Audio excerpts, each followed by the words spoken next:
It is private members' time.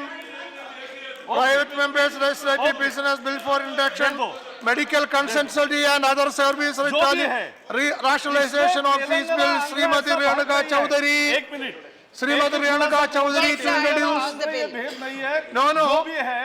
जो भी है मैं No, no, you start. बात नहीं है कोई भी हो Introduction, yeah.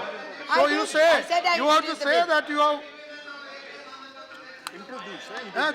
I said I've introduced the bill. I've said, sir, I introduced the bill. No, I have not, you have not asked my permission. May I be permitted to... No, Sir, first you ask permission. May I be permitted to introduce the bill, sir? No, which bill? No. You can't do like that.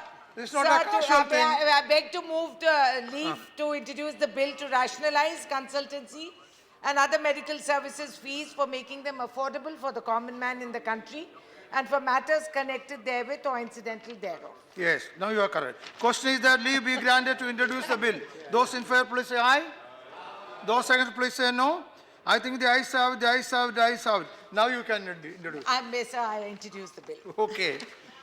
The Constitution Amendment Bill 2014, Amendment to Article 151. Dr. T. Subbaram Reddy. Sir, amendment of Article 151 CAG report to be laid before Parliament within 3 months of submitting to the President by CAG when House is in session. This is the subject. So I now move the leave introduce the bill further to amend the Constitution of India, Amendment Bill 2014, Amendment Article 151. The question is that leave be granted to introduce the bill. Those in favor, please say aye. Those against, please say no. I think the ayes have it, the ayes have it, the ayes have it. Now you introduce. Yes, sir. I introduce the bill. Now, Central Vigilance Commission Amendment Bill 2014. T. Subbaram Reddy. Yes, sir. I take a pleasure to move the leave to introduce a bill to amend the Central Vigilance Commission Act 2003 and also Central Vigilance Commission Amendment Bill 2014. Okay. It is not 2003, 2014. No, sorry, 2014. Okay. The question is that leave be granted to introduce the bill. Those in favor, please say aye. Those against, please no.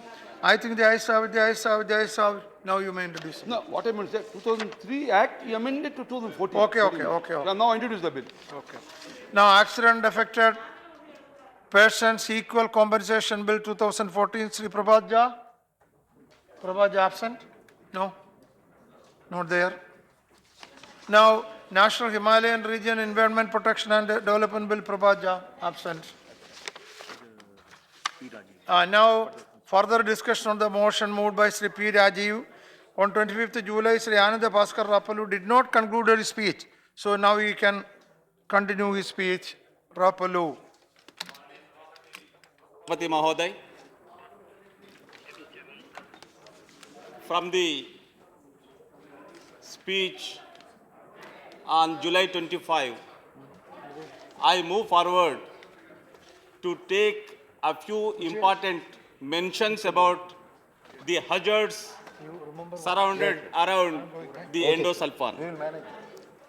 I was mentioning while asking for a break that across the globe about 70 nations, in particular the advanced nations, have absolutely banned the endosulfan usage.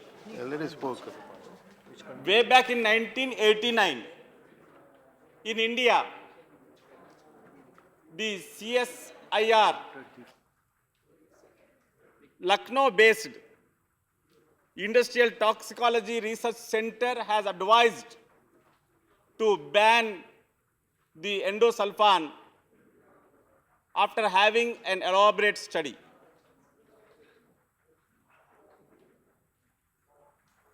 Paracelsus, famous Swiss alchemist, known as the father of modern toxicology,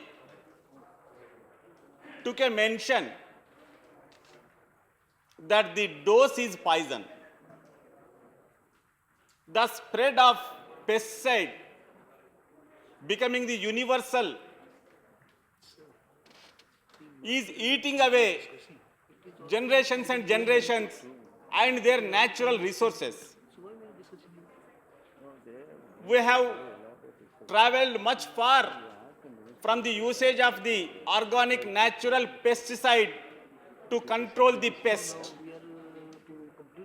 Now, the pesticides are playing very important role in the rescue operations of the farming, keeping the hazards across the nation, in particular Kerala and several districts of Telangana as well as residuary state of Andhra Pradesh. The endosulfan become a terrifying chemical. For the control of the pests, Sahasabhapati ji, the usage of herbicides, insecticides, and other pesticides become a very normal practice these days. As it is, these usage of pesticides are carrying hazards to the soil, to the water, in particular drinking water, and the health of the living milieu of the rural India. This complication has guided the advanced nations to create a citizen charter. There must be citizen guide to save themselves from the spreading complications of pesticides and even at times fertilizers. But as per my knowledge and study, there is no sensitizing mechanism or proper manual to guide the citizen to save themselves from the complications of the pesticides. Our risk assessment attitude is very poor, so as the risk management is also very, very poor. For the several years, farming committee is also asking for improvements and innovations, and people are dreaded to take several types of fruits, cereals, other food items, as those food items may carry the residues of endosulfan like pesticides. The risk assessment, if we take in a very precise way, health hazard can be short term, very normal disturbance to the health. It can also be highly chronic and dangerous to the health. The normal complications being the headache, dizziness, fatigue, that can be manageable. For that, even citizens guide, even if it is not available, we can understand. But the usage of pesticide like endosulfan is creating havoc of cancer all across the rural milieu, the farming localities. Agricultural laborers and their families are falling prey to the complications of these pesticides, hazardous pesticides. For this occasion of the move by my learned colleague Rajiv ji to take note of the findings of 1989, learnings from advanced nations, guidance and directives from Supreme Court, and the prevalent complications all across the nation,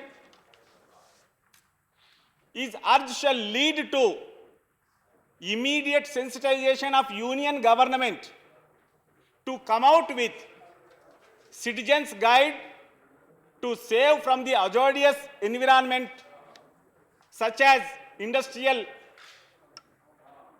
residues, toxic element, pesticides, and by the Union Health Ministry, the risk assessment attitude, and besides that, there shall be an established risk management plan to save the generations, because the penetration of pesticide is having the sustenance in the human body, in water, in soil for decades and decades.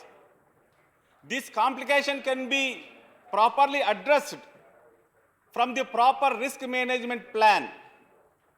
With this suggestion, while appreciating the effort of Rajiv ji to highlight the necessity to move away from the endosulfan usage to the extent of complete ban from the nation, I will also call upon the union government to take it as very important life-saving effort of the population of the nation. Thank you very much, sir. Thank you. Now, Mr. S.N. Balagopal, you have already spoken. Sir, don't change my initials, sir. Please don't. You have already spoken or not? No, sir. I'm speaking. One sir. minute. If the House permits, I will just call the one honorable member who has to introduce the bill. Dr. Kanwardeep Singh is here? Absent. Okay, absent. You can continue. Please. Thank you, sir. Sir, I We support. have, you confine your timing. Yeah, Because we have to complete it. No, sir, Rajiv has I know. to- Other two bills are there. They want to speak, so I will not go Yes, much. yes. Minister has to Yeah, sir. make his Sir, reply I- and then he has to come. Principal- We have to yeah. complete it within 28 minutes. Principally, I want to support this bill introduced by Sri P. Rajiv. The endosulfan pesticide prohibition bill 2011 is a welcome move in the backdrop of the revelations related to the endosulfan and its ill effects on the people of throughout the world. Sir, everyone knows that because of endosulfans controversial agri-chemical, it is a controversial agri-chemical, and due to its toxicity, potential for bioaccumulation and role as an endocrine disruptor, it was accepted in the Stockholm Convention to ban. Near about 80 countries are banned it. Even US, the major producer of endosulfan is a US company, but US also banned it. But major producer, it produces in US and it is coming to other countries. Sir, a few countries are using it, sir. Now, the question of the endocrine, all the main aspects related to human body is related to endocrinology, and that area is also affecting by this. Sir, in Kerala, this is a very serious issue, and one district, Kasargod, endosulfan, which was used for aerial spraying in cashew plantations, has created a lot of problem, and it was banned in Kerala some years back.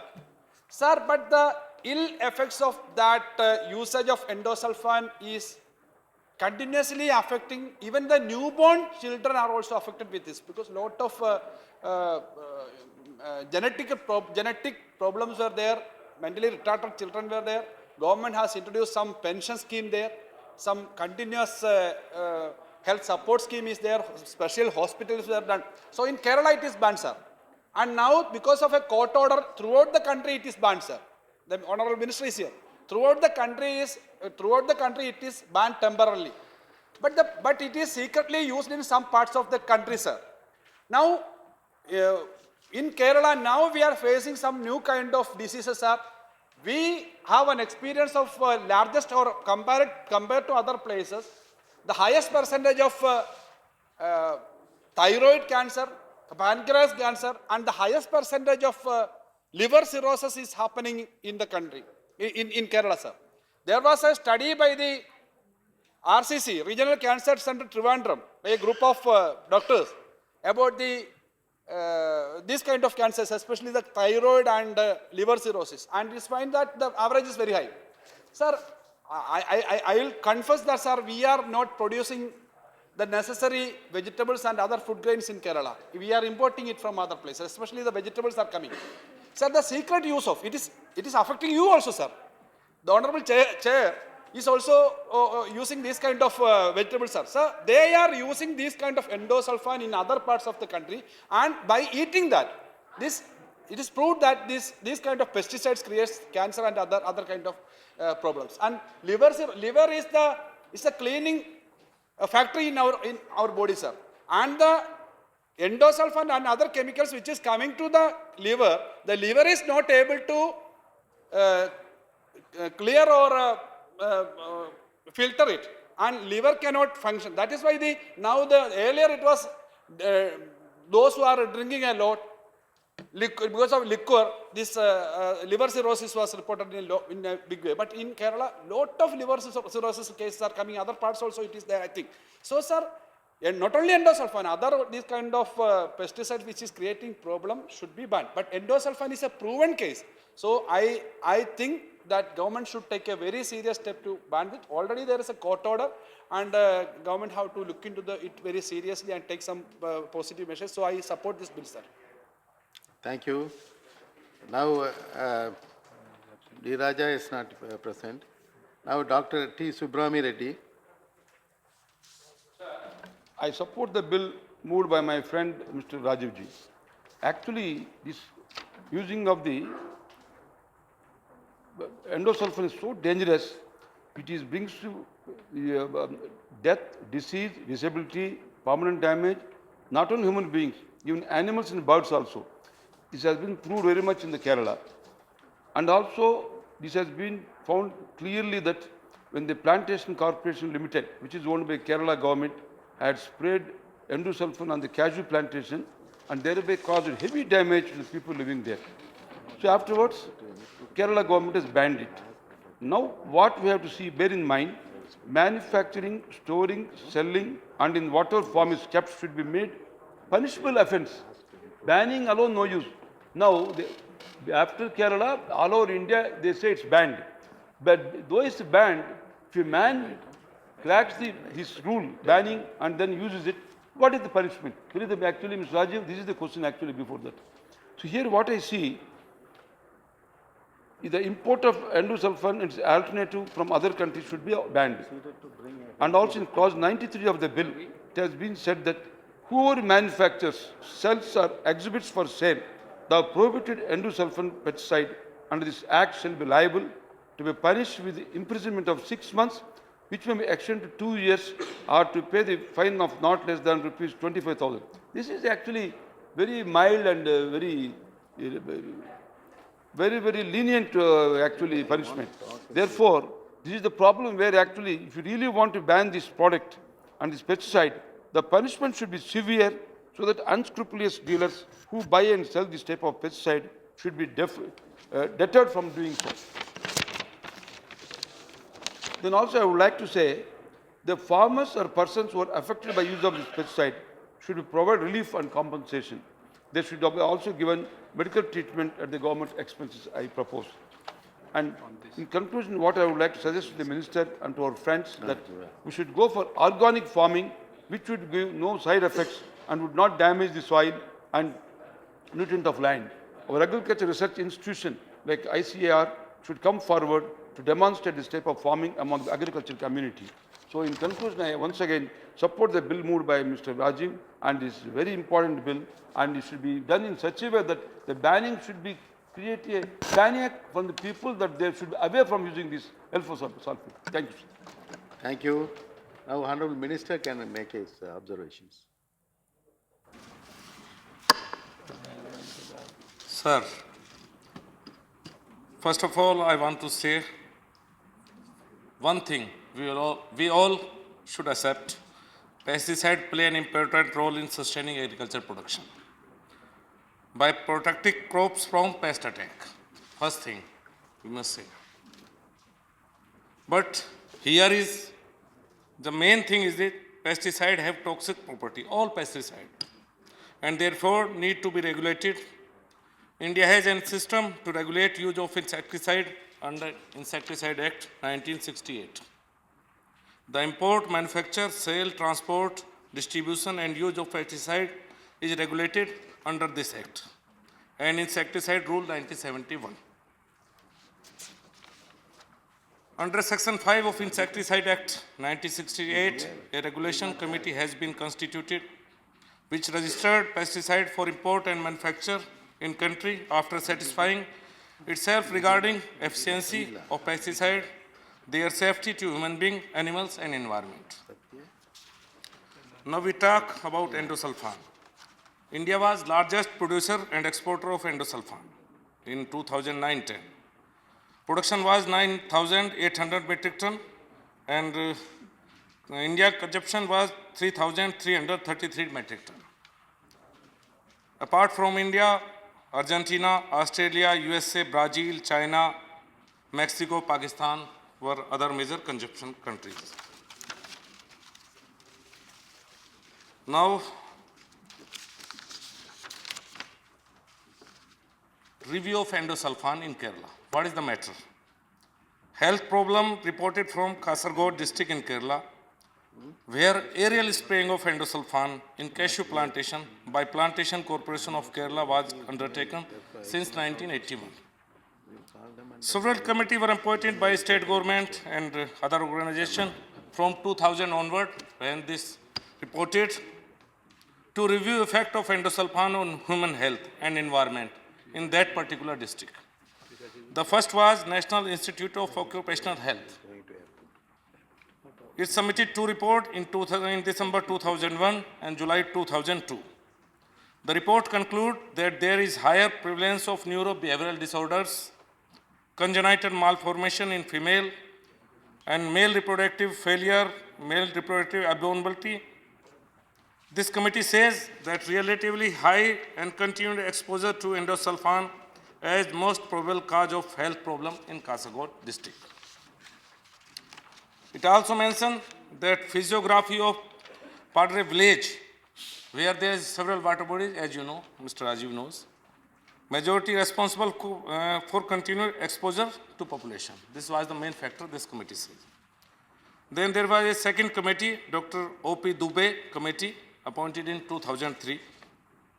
This committee found no link between the endosulfan and health problem reported in the Kasaragod district. This committee recommended stopping of aerial spraying of pesticide, but recommended use of endosulfan may be continued. In view of lack of consensus, government constituted another committee under the chairmanship of Dr. C.D. Mai in September 2004 to examine previous report. This committee says use of endosulfan is not clearly linked to health problem in Kasaragod district. But the committee recommended ban on endosulfan in Kerala because of public apprehension. Then the use of endosulfan was kept on hold in 31 October 2006 in Kerala.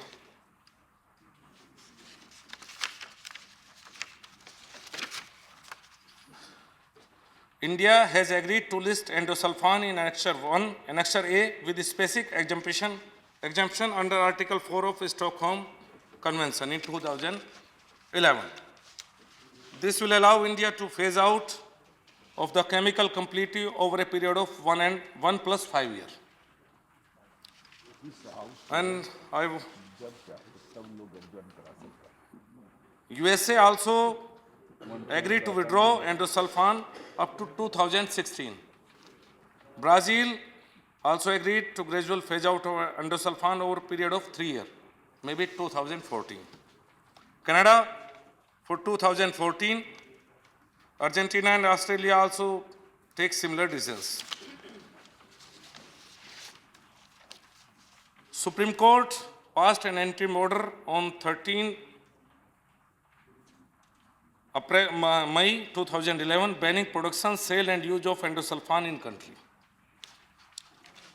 The joint committee set up by Supreme Court had opinion in November 2012 that all available stock of endosulfan and raw materials should be phased out over a period of 2 years in agriculture. The state which permit the use of endosulfan will keep detailed inventory control and strict monitoring of any possible unwanted health effects. But Supreme Court does not agree.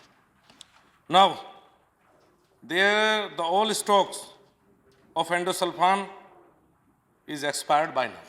Only we have raw material, it is 2,658 metric ton. But the disposal of existing stock of endosulfan in an environmentally compliant manner is estimated rupees 1,189 crore. The infrastructure facility to undertake this exercise in country is also extremely limited.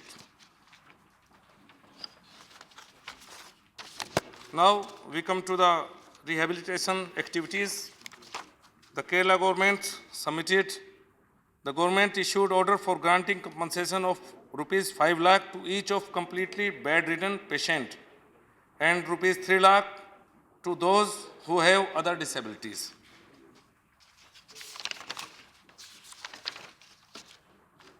Health sector initiative was also there. Free and comprehensive medical treatment in hospitals, including 18 specialty and super specialty hospitals. Home-based and institutional physiotherapy services in 11 affected panchayats also provided there.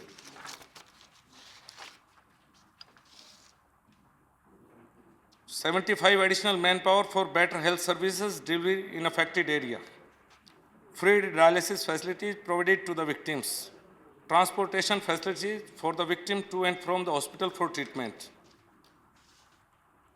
Other measures, social sector initiative, monthly assistance to the caretaker of the bedridden victims, opened buds schools in 6 affected panchayats, free ration to all affected families under BPL category. Scholarship for their children. Now, one thing I must say to Mr. Rajiv, Ministry has introduced pesticide management bill in Rajya Sabha, which provide further strengthening of regulatory system and review of pesticide to ensure safety of human being. Therefore, I request, hence the matter is sub judice. There is no justification for enacting a separate legislation to regulate a single pesticide, which is, also banned by Supreme Court. So I request honorable member to withdraw bill, please. Okay, thank you. Now, Mr. Rajiv. Sir, actually I am not satisfied with the reply of the minister. It's a very serious issue. It is not sub judice because the parliament has a power to make legislations. Court has a power only to interpret what the legislation made by the parliament. If you are a human being, we cannot look to this picture for more than 1 second. Minister, this is a picture of a child under the attack of endosulfan. Nobody can look to this picture for more than 1 minute. This is a reality. Then I request the minister whether I am ready to withdraw the bill if the minister gave an assurance. The NHRC's direction 2010 December 31st. First direction, the government to take administrative and legislative action to ban the use of endosulfan. NHRC directed legislative action. The government failed to do so because I came with this bill for legislative action. Second, conduct a nationwide survey of population that have been affected by the use of endosulfan, particularly sprayed from the air, to determine the scope of receipt and rehabilitation that may be needed. That is the second direction of the National Human Rights Commission. Third, supplement the efforts of Kerala and other state government where victims of endosulfan use are found in the provision of relief and rehabilitation. Some steps have been taken by the ministry, but not sufficient. To give the compensation, I think more than 500 crore required, and state government has submitted a proposal to the central government. And last, a centrally sponsored palliative care center or hospital should be established for Kasaragod district. This is the direction by the central National Human Rights Commission. Then if the government is ready to establish ready to give an assurance to establish a hospital in Kasaragod district and take administrative initiative to ban endosulfan, then I am okay. And there is a provision as per the Insecticides Act 1968, 27.2, 27.1 and 2 that is dealing with these things, and 27.2 the use of the said insecticide or batch is not likely to cause any such risk. It may pass such order for cancellation of the certificate. There is a provision as per your act. Insecticide Act 1968, 27(2). My question is whether the government is ready to publish an notification as per 27(2) to ban endosulfan. Then I am ready to withdraw this. This is a very humanitarian issue. If you're a minister, myself, all are human beings, how can you run away from this without banning endosulfan? If you have a heart, if you are a human being, how can run away after seeing this picture without banning endosulfan from this country? This is an interim stay, interim order from the Supreme Court only. Whether the government is ready to publish a notification as per 27(2) of the Insecticides Act, then I am happy, I am ready to withdraw. That assurance I need from the court. Yes, Mr. मैं बिल्कुल सहमत हूँ आपकी भावनाओं से अच्छी तरह, और काफ़ी चीज़ें बहुत लेट हुई जो पहले होनी चाहिए थी। मैं आप सुप्रीम कोर्ट में केस है, आपको पता है, और पहले ही जो मैं आपको बता चुका हूं कि जितना भी स्टॉक अवेलेबल है एंडोसल्फान का वो एक्सपायर हो चुका है, अभी कोई स्टॉक नहीं है। और ये भी सुप्रीम कोर्ट में है कि स्टॉक को ख़त्म करने के लिए जो रॉ मटेरियल है,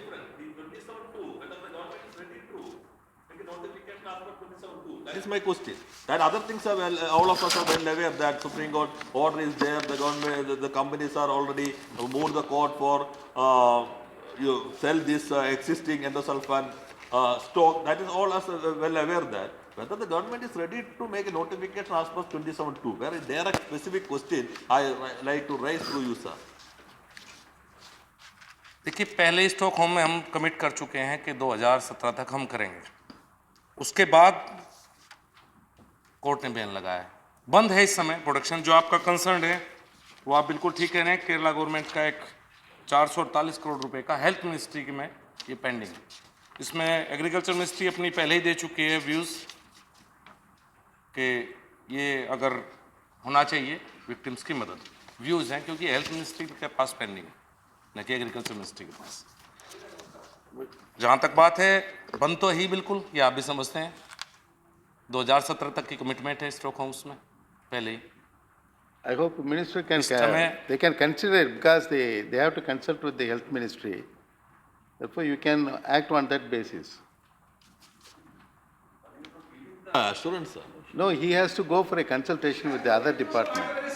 Consultation after there is a provision. This is the purview of the agriculture ministry, sir.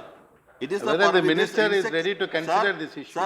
Sir, this Insecticides Act is purview of the agriculture ministry. They have full power to make a notification as per 27(2) of the Insecticides Act. No need of any consultation. There is Supreme Court order. They are signatory of the Stockholm Convention. Earlier they have voted against this. Only one country voted in favor of endosulfan. The Stockholm Convention was India. Now they have changed this position. They have full power to make a notification as per 27(2). My question is very direct and specific. Whether the ministry is ready to make a notification as per 27(2). If it is okay, all of us are happy, irrespective of politics. It's a humanitarian thing. If you're a human being, you should do it. Understand? We have powers. I don't say we don't have powers. We have powers. We will consider, we will think, surely. Okay. Thank you then. On Yes. the basis of that assurance, I will do this. Then, Mr. Rajiv, are you withdrawing the bill or should I put the motion to vote? On the basis of this assurance for banning of this endosulfan as per the Act and for constructing a hospital after consultation with the Health Ministry, I congratulate the Minister for giving this assurance and I beg to withdraw this bill. Has he left the house to withdraw the bill? Yes. The bill is withdrawn. Now I am taking up the next bill, the micro, small and medium enterprises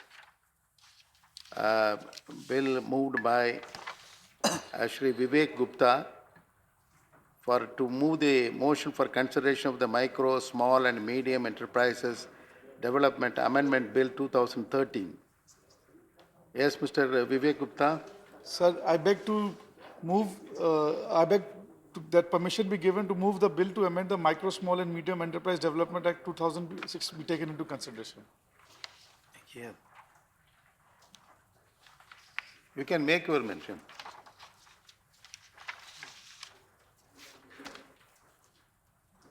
Sir,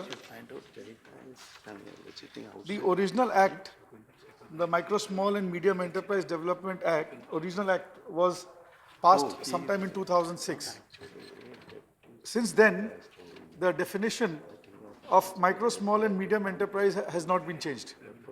Successive requests to the government and to all other authorities concerned have yielded no results. Sir, we hope, the micro, small and medium enterprises hopes, the people in this sector hope that with the Achhe Din Sarkar, these Achhe Din aayenge iske liye bhi. Sir, before I start, I would like to narrate a small story. दो दोस्त थे sir, और एक दोस्त बोला यार 1000 रुपये कमाना है, सबसे अच्छा और आसान तरीका बताओ. बोला लाख रुपए के साथ एक लघु उद्योग चालू कर लो, जो सरकार के नियम है उसके कारण तुम बहुत जल्दी लाख रुपए से तुम 1000 रुपये पर आ जाओगे. Sir, I would like to draw the attention of the Honorable Kalraj Mishra ji, the Minister, through you, that the definition of MSME has not been changed, and it still remains at 25 lakhs for manufacturing concerns for micro enterprises. So from 2006 till now, the annual inflation has been at least 60-65%. This has not been taken into account anywhere. So same is the case with services, which is at 10 lakh rupees from 2006. Sir, so much of inflation has taken place, but this has been not taken into account. Sir, even the people who sharpen blades, the cost of that simple cycle machine which is used to sharpen blades has gone up so much time, but they have not done anything. Sir, even the standing committee report on MSME has strongly urged that this definition be revised. Sir, Kalraj ji is a very informed, seasoned old politician. Through you, he probably knows all of this, but I would just like to reiterate this information, that the MSME segment contributes 8% of the country's GDP, 40% of the manufacturing output, and it has a 21% compounded annual growth rate. It contributes 40% to India's exports. It employs 40% of India's workforce, highest after the agriculture. 200% increase in the first decade of this millennium. 26 million units across the industry. Sir, however, the problem is, out of this 26 million or so many units, some 346 lakh units are still unregistered. Sir, from 2006 to 2013, since this act has come into place, nothing has changed much. Only 4% of the units are still registered. Sir, I come from West Bengal, and I would like to mention a few things about West Bengal. Sir, 4,500 people are employed in 38 industrial estates in 12 commercial complexes.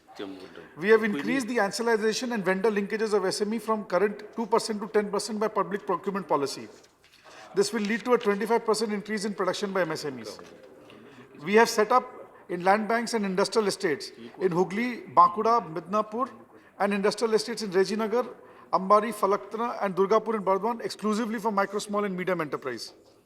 So we have many schemes to boost MSMEs, proposed MSMEs in sectors like jute, textile, leather, and innovative and modern technology.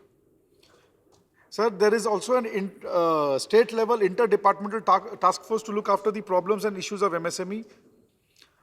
So we provide them power subsidy, electricity duty, and other incentives. So we also reward them when they increase the energy efficiency, and we give them increased assistance. Sir, we have a new Prime Minister, and he has spoken about clusters and smart cities. However, I would like to draw his attention that there is a Prime Minister's task force on the micro, small and medium formed in 2010. Now they have the target that they had set, the 10% annual growth in number of micro enterprising accounts for banks. So what has been achieved is known to all of us. There is hardly any achievement by banks on this. and 60% of total lending of MSME sector to be to micro enterprise. Again, our banks are found lagging on this regard as well. Sir, I wish to draw the problems that this sector faces before I go on to my next section. The major setbacks, sir. Sir, the MSME people are basically people who are unemployed, uneducated, and who want to do something in life because they have not got a, they want to make out their own. They're entrepreneurs. But, sir, we have to realize the high cost of credit, the interest rate that is charged by banks. Sir, if you want to buy a car, you get an interest, your charge interest rate is only 8%. If you want to buy any consumer good, it is 9% or something. But if you want to set up an MSME unit and you want some loan from the bank, you have to pay interest at the rate of 14-15% or even more. So there is no institution, there is no availability of any startup capital, any assistance to them. So there are multiplicity of regulations both at the state and central level, which relate confusion in taxation and other such harassment to the MSME and entrepreneurs. Sir, so through you, I would like to request Honorable Kalraj ji that the National Board of MSME since 2006 has only met 9 times in the last 7 years, whereas they are supposed to meet every quarter. So there is a public procurement policy of 20% for MSME, which was supposed to be effective from 1st April 2012. But we have got a new date of, we hope that the new date of 1st April 2015 will be adhered to. However, my request is to Honorable Kalraj ji, if possible, to prepone the date and make it effective from 1st of October itself, this year itself. Sir, MSMEs are often inexperienced entrepreneurs. More often than not, they fail also. Sir, India does not have any bankruptcy law. I hope, and my request, my submission to you through to the Honorable Minister, sir, is that if there is some legal framework or some bankruptcy protection can be made for MSMEs, because they genuinely try to do something nice, to do some business and create employment for everybody. So the credit gap between the demand of credit and the credit given by banks for MSME sector is still a very high 60%. Sir, I now go on to the guarantee cover, fee and annual service charges borne by the borrower. So to get the guarantee cover scheme of the credit guarantee scheme from medium and small enterprise, a guaranteed annual service fee is charged by the banks. This is also too much and very high on them. If something could be done to reduce this. So 96% of MSMEs are unregistered. If there is some simple form of registration, if there is some simple, I'm sure they would like to comply and they would like to do something about it. So by registering, the government will have more accurate data and government will actually be able to help them much more. So they fight all kinds of odds of infrastructure facilities, power, water, roads, labor laws, environmental laws, low access to new technology, poor adaptability to changing trends, lack of access to international markets, lack of skin power, still they survive. So, 2 minutes. Sir, I would like to place my sincerest appreciation for the Minister, Honorable Minister Shri Kalraj Mishra ji, for launching the online finance facilitation center for SMEs recently. Sir, we hope that this at least solves some of the problems faced by them. Once again, heartiest congratulations to him. This was a step long desired, long wanted. Sir, this is supposed to be a one-stop shop, but there are still loopholes, and we hope that his department is able to address them shortly. So now I'm just coming to the end by my suggestions on this. Sir, as my bill states, I would like that the banks are forced some way to lend to the micro, small and medium sector at 1% above the fixed deposit rate and not at a higher amount.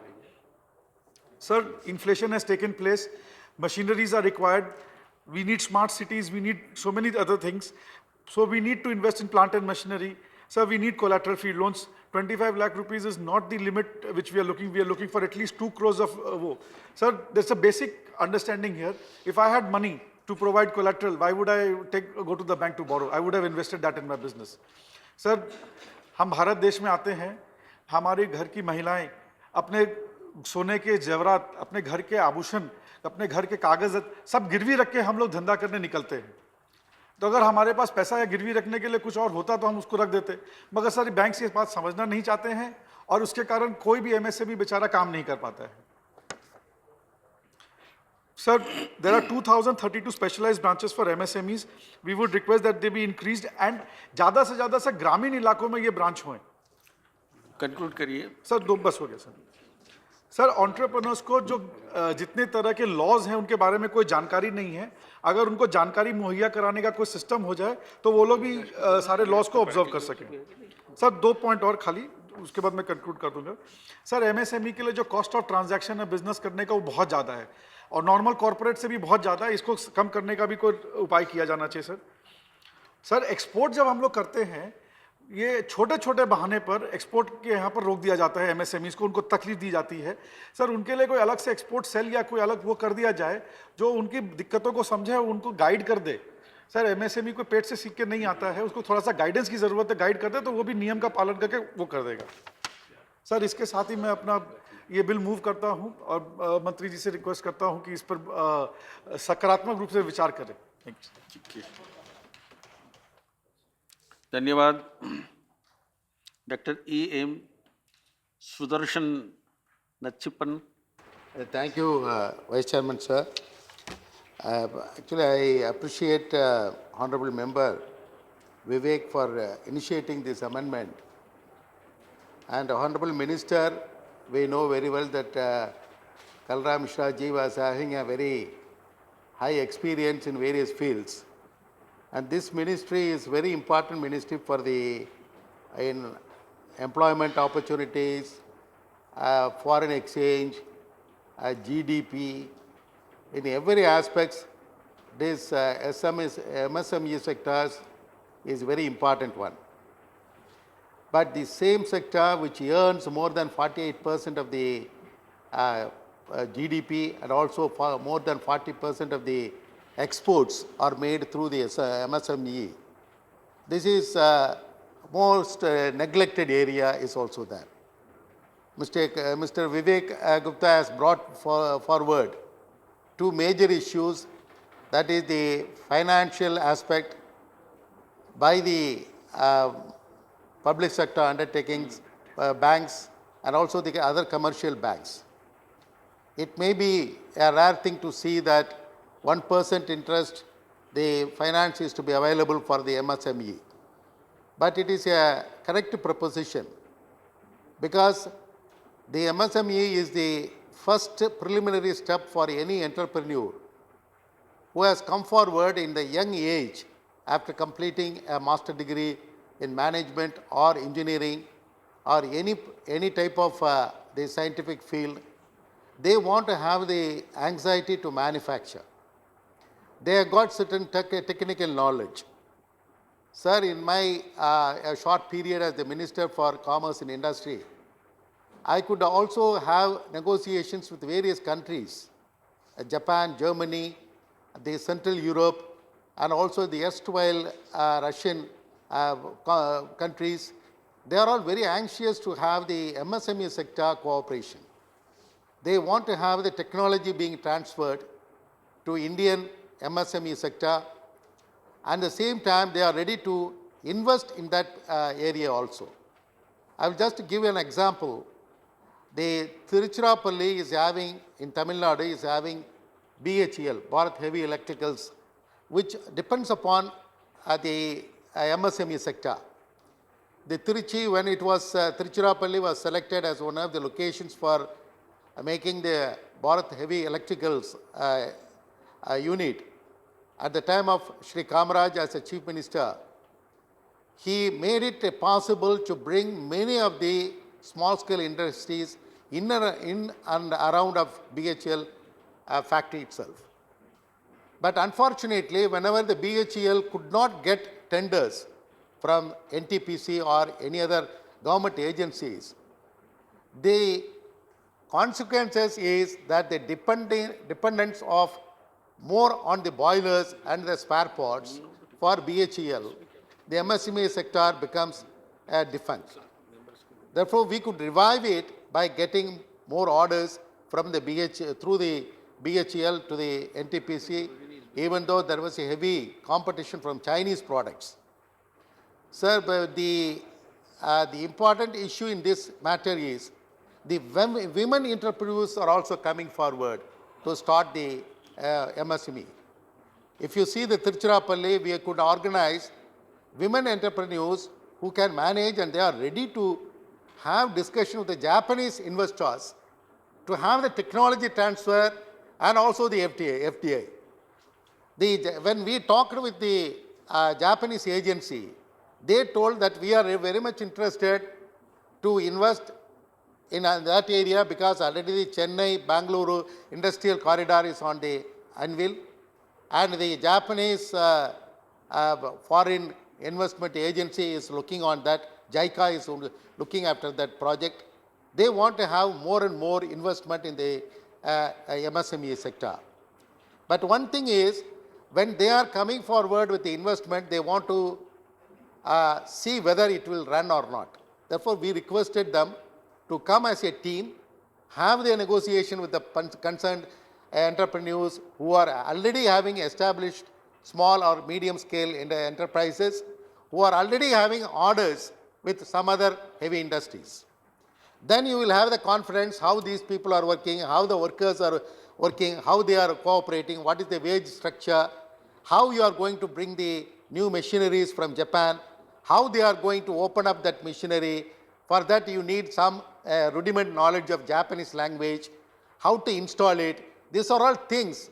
The one HIDA, that is a Human Resource Development Agency of the Japan government, they are ready to give us training for that purpose also. Therefore, this way of collaboration with Japan, Germany, or any European countries and American countries, we are getting more and more inflow for the MSME sector. If that happens, this 1% interest, even below that, 0.05% is only the interest of the foreign countries. Now, we are only making 12%, 18%, and make them to go for SARFAESI Act to be applied, even for 10 lakh loan by MSME, even 3 orders which were obliged by the MSME entrepreneur, and that order was not paid properly, then they are treated as by the banks and the SARFAESI Act. They are attaching the property. They are closing the unit.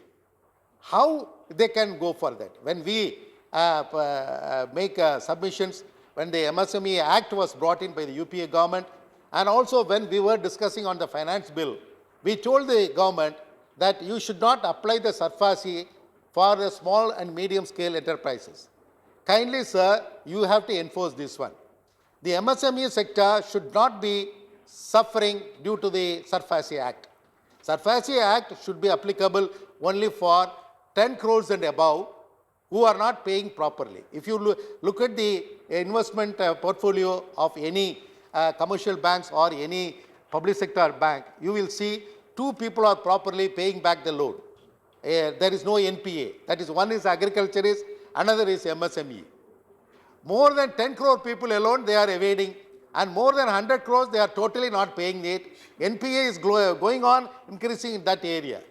Therefore, sir, this is a very correct juncture when you want to give more employment, more opportunities for the new entrepreneurs and for also the girls and the boys who are fresh coming out of the professional colleges with the anxiety. I want to show my patriotism. I don't want to go to Western countries or America for any other thing. I want to be in India. I want to show my efficiency, bring out my manufacturing capacity. You help me by finance. Therefore, this is the appropriate time. You have to make the banks to come down and see at the matters. Similarly, when you are having the interaction with the various countries, many of the countries are ready to come forward to have the technology transfer at the MSME sector level. If you make a conference of the like-minded countries and the Chamber of Commerce of various countries, I could make one effort by way of Ministry of Commerce is having India Center by which Indian entrepreneurship can be developed. The government of India is making a certain payment for that particular agency. which is in collaboration with the FICCI, it is working on. There, when we called, many of the people have come, attended, and the entrepreneurs from various countries are ready to come and invest, make the transfer of the technology, make the investment, and live with us, and make the product also to their own countries. You know very well, sir, that nowadays the industries are having a system of manufacturing in one country and assembling in another country. But India should become a hub of industry only by making the MSME sector healthy and robust, so that assembly can also happen here.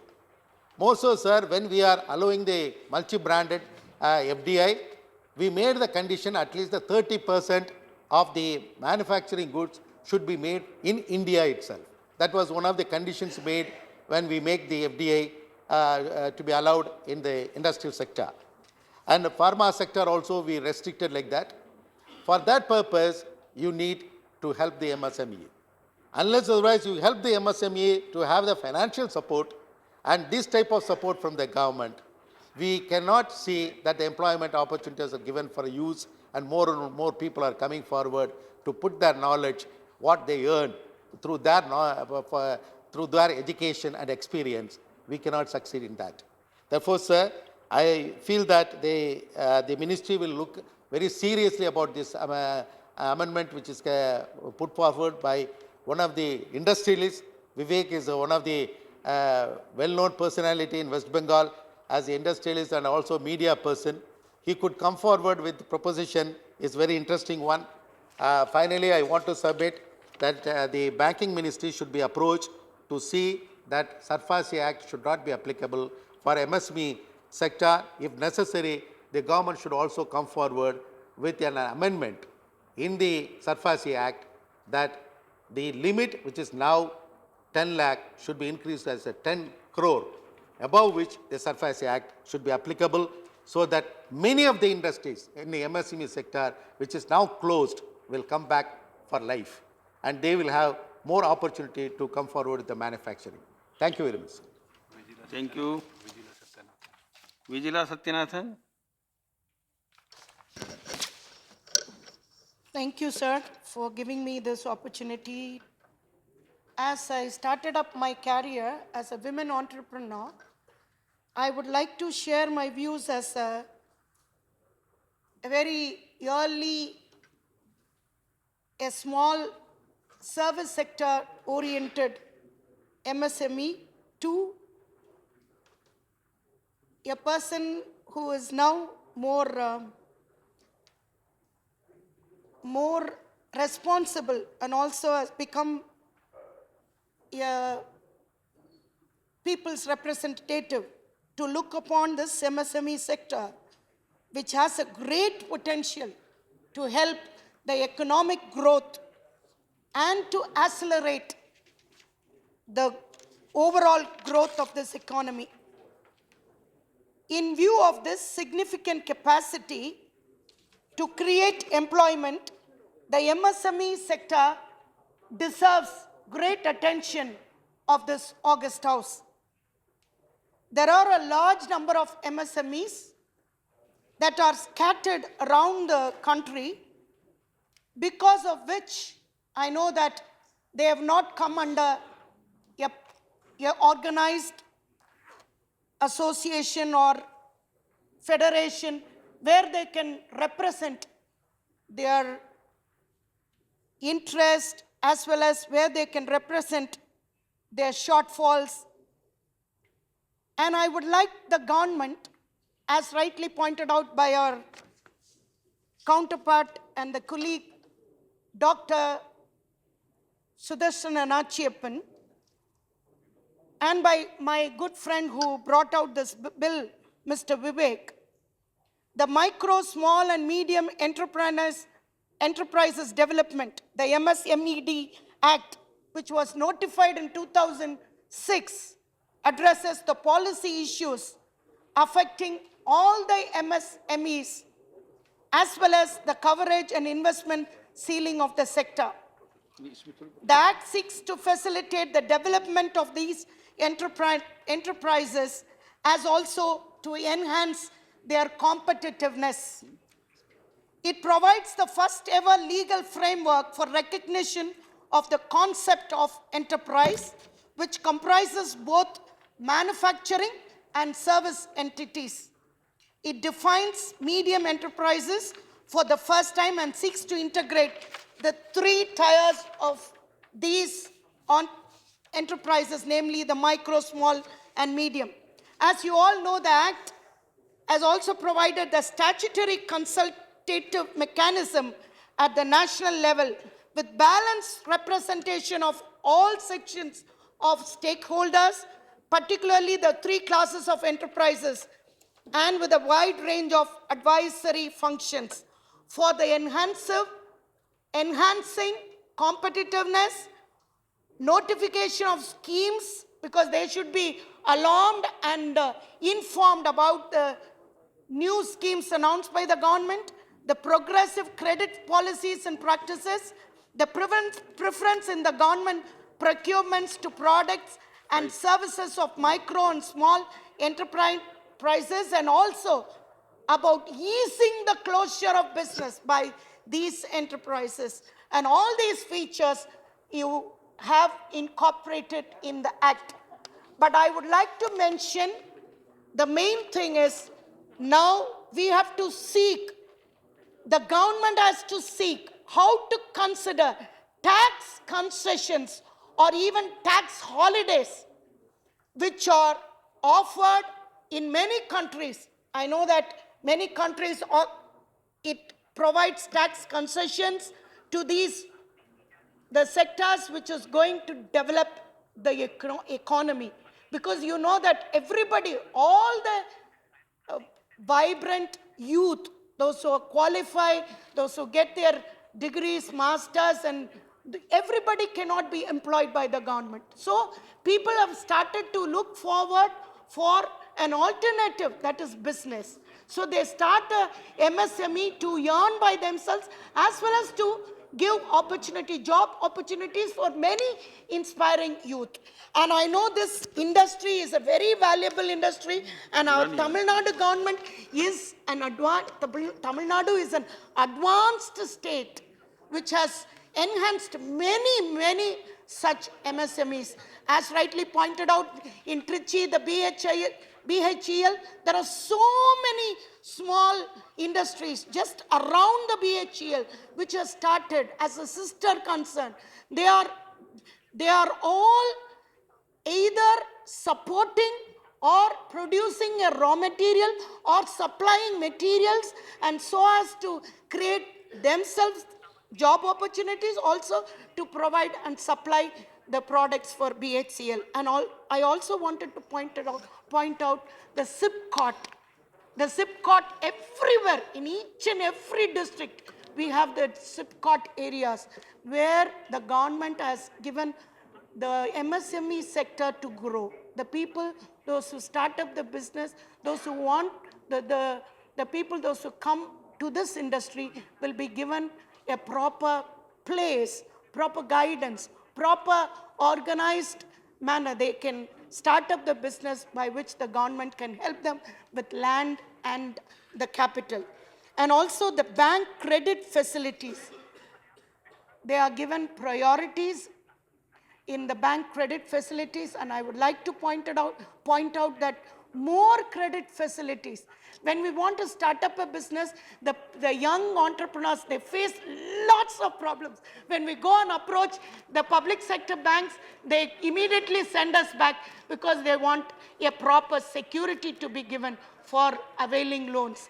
So that is, as a young budding entrepreneur, how can he give the property? How can he give his inherited property as a loan, as a security for availing loans?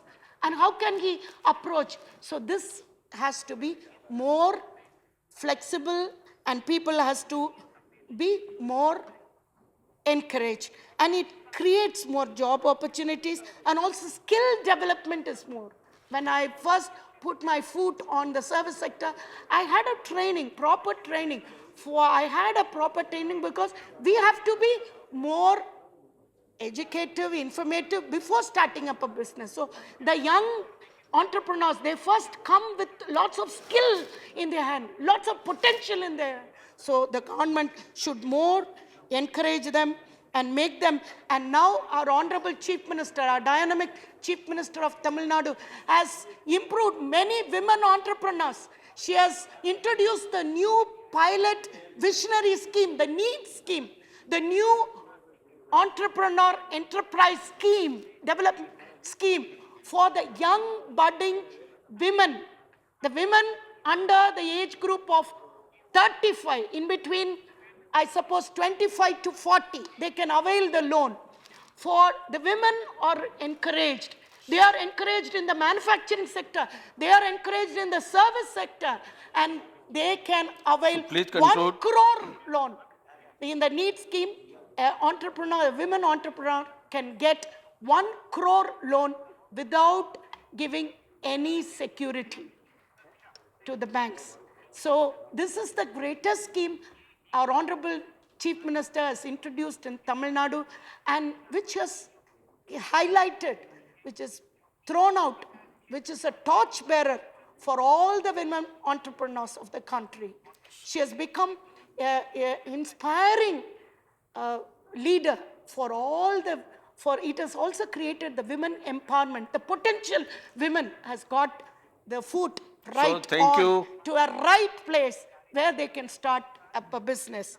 And connectivity improves, You have made communication very good connectivity points, improves in all the service sectors, and all the allied MSME industries in the Pudukkottai. If you see Trichy Pudukkottai Road and also the Chennai Sri Perumbudur Road, all the innovation hubs and many MSMEs are started, because it provides all the, in the IT industry, it provides all the basic necessities for the IT industry. So if you see in this area, Tamil Nadu is now in the forefront of promoting the MSME sector in the country. And all the many regular marketing ensures these MSME sectors to grow, regular credit facilities for worthy customers. And also, I would like to point out that the government should bring reforms in such a way that rehabilitation package for revival of viable sick MSME, Dhanyawad. micro and small Thank you. enterprises, just a word please, is provided by primary lending institutions. Yearly detection of sickness, a viability study to form the basis of rehabilitation package to potentially viable sick, micro and small scale industries, and a non-discretionary one-time settlement scheme for such sectors would benefit all the MSME sectors to move forward to make this, as rightly pointed out by our finance minister in his, our leader of the house, that this will be a great time that India will prosper by improving. He has stated in his speech that in order to create a conducive ecosystem for the venture capital in the micro, small and medium enterprises sector, it is proposed to establish 10,000 crore fund So please to conclude. act as a You- catalytic you have to taken attract sufficient private time. capital. More than And sufficient this time, will please. be a greatest I am calling opportunity. another It is speaker. a new millennium for improving this private sector, and new employment opportunities, high interest rates should be brought down, as mentioned by our the person who brought out this bill. I would like this bill to be passed in the August House so that the sector, MSME sector, will be more protected, more internationally viable, and also, or to all the more, it will help the women folk to have it's to stand on their own legs, to be more empowered. The women empowerment will be more in this country. Thank Thank you you, for giving me Nadri. this opportunity. Thank you.